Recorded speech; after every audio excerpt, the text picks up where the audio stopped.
clear parallel.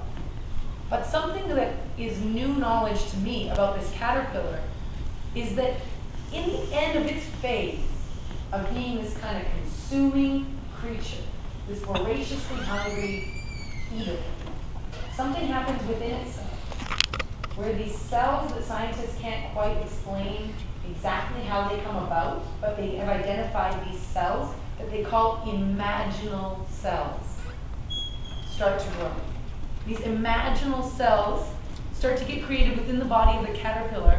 Then as the chrysalis gets created, sometimes called the cocoon, what the butterfly is called the chrysalis, the imaginal cells start growing in different places and start to connect with each other.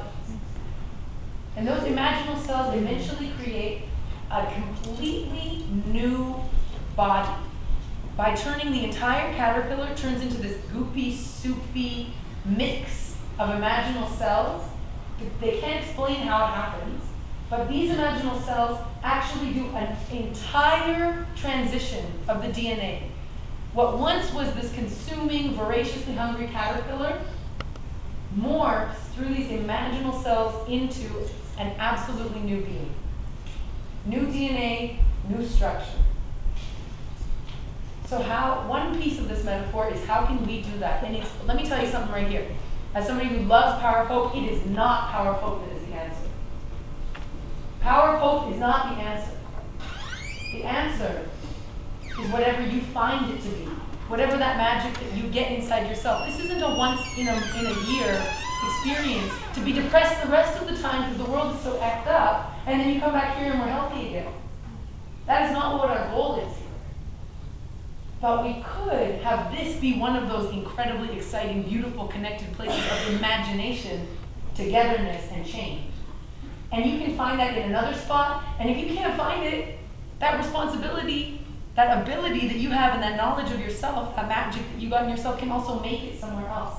And we can do this all over the world. That's part of what feeds my work, is that I've been in Venezuela and been working with people who are doing hip-hop work in the streets that look just like the hip-hop work that I do in prison in Vancouver.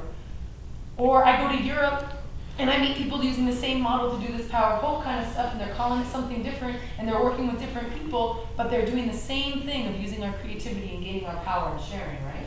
And maybe we can turn this thing around. You know, that's kind of the hope. Maybe we can change our very thought structure that holds up all these profit systems and taking and hurting. So that's the first piece. Looking good. But we're not done there. It's not so simple. Right. So the caterpillar is within this chrysalis, and at some point it's like it's time to come out. So it starts to struggle to come out. And say a child sees this butterfly struggling to come out and says, I want to help it come out. Like, look at it trying to get through this small little hole. Let me help. Mm-hmm. So the child decides that it's going to gently just start to cut open that chrysalis and free the butterfly.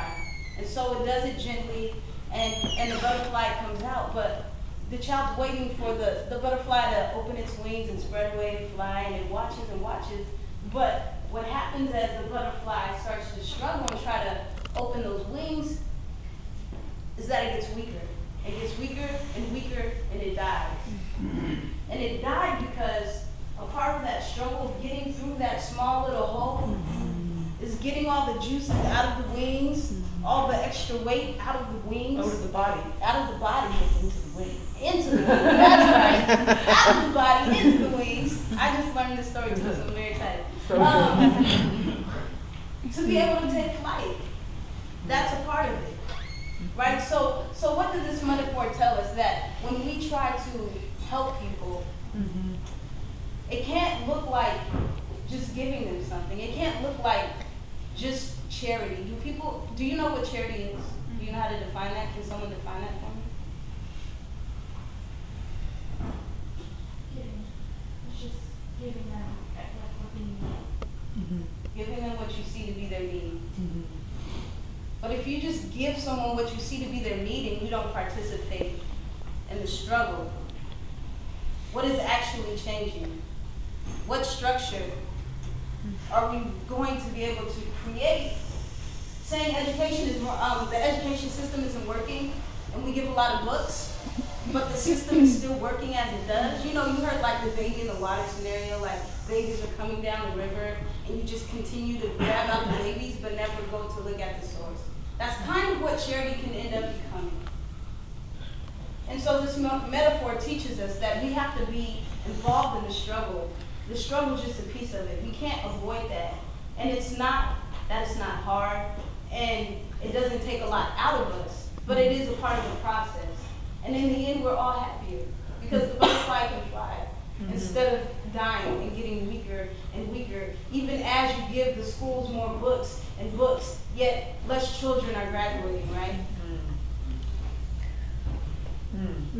Amazing.